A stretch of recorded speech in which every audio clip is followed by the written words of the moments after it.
Hello, everybody. David Shuster here. The fires tearing through Los Angeles County have forced tens of thousands of people to flee as their homes and hillsides go up in flames. Authorities say at least 5 people have been killed and over 1,000 structures, including homes and businesses, have been destroyed. Amidst this disaster, Donald Trump and his MAGA Republican supporters are blaming the fires on Democrats and on diversity hiring, even though scientists say the blazes are the result of the Santa Ana winds and a lengthy drought. On CNN, Trump cheerleader Scott Jennings tried the DEI argument and got blasted by Democratic lawmaker Jasmine Crockett.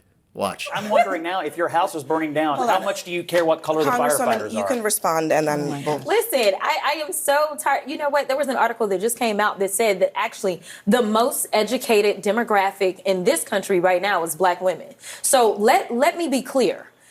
Because you are a woman, or because I know that some of the right has been sharing these photos of the fact that I believe that the fire chief may be a woman or something, that has nothing to do with it. We are looking at qualifications. What diversity, equity, and inclusion has always been about is saying, you know what? Open this up. Don't just look at the white men. Open it up and recognize that other people can be qualified. And the fact that we want to, at a time when people are dying, decide that a country of immigrants is failing or people are dying because the same very people that built this country, because the last time I checked, y'all didn't say that anything was wrong with the White House. And I can promise you, it was my ancestors that built the White House. So listen, if we have been good enough to build this country, we are good enough to serve and die overseas, we are good enough to serve in other ways. And the fact that people actually decide that they want to engage in public service, whether it's sitting in Congress or whether it's serving on the fire department or the police department, should not be an issue. Even though people are getting injured and others are dying in the LA fires, Republicans are making the issue diversity, equity, and inclusion. Never mind that DEI has nothing to do with this. President-elect Trump is, of course, also spewing out nonsense.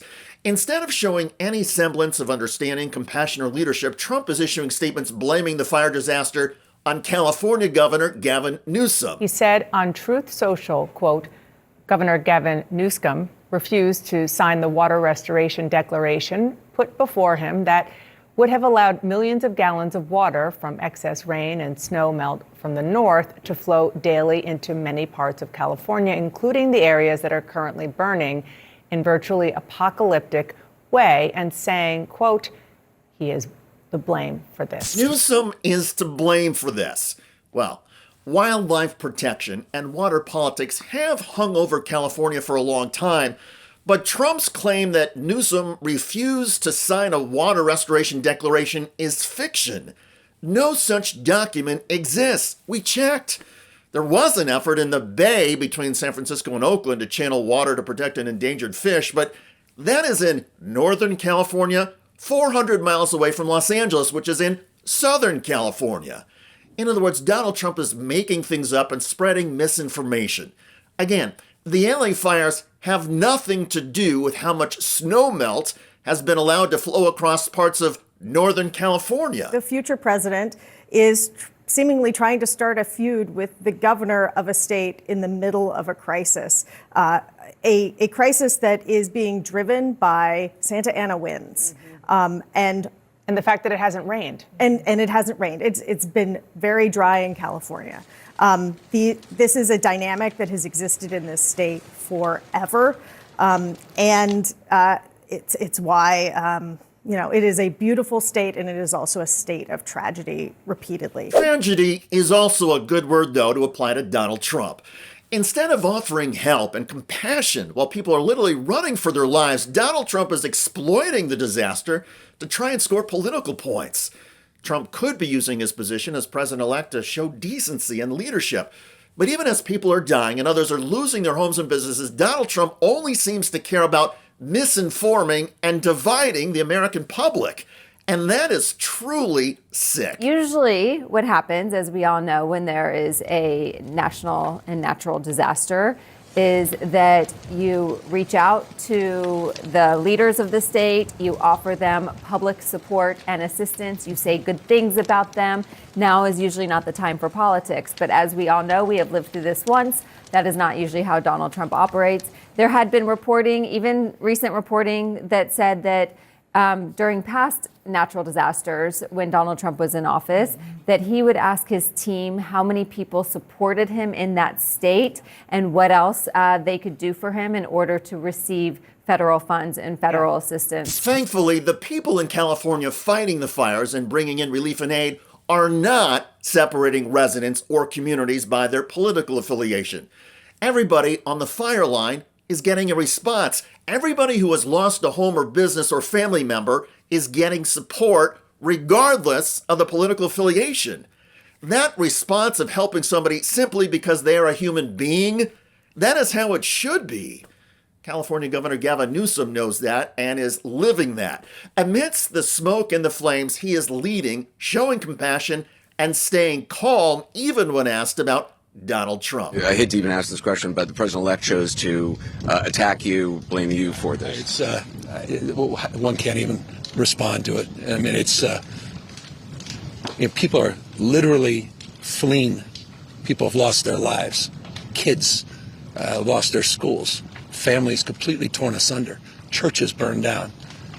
This guy wanted to politicize it. I have a lot of thoughts, and I know what I want to say. I won't.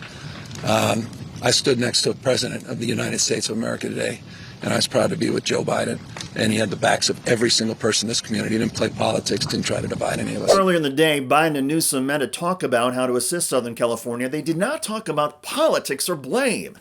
To be fair, if the federal disaster assistance or state disaster assistance is not efficient or arrives late, there should be criticism of that. But for Donald Trump or anybody else to be blaming the fire on water conservation 400 miles away or on the race or ethnicity of firefighters, well, that's just insane.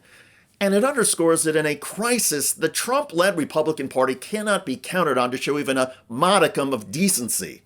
Sadly, this has been the case for years. Trump Republicans baselessly blamed Democrats or DEI for the collapse of a bridge in Baltimore and the failure of Silicon Valley Bank. And even the near assassination of President-elect Trump was blamed on DEI.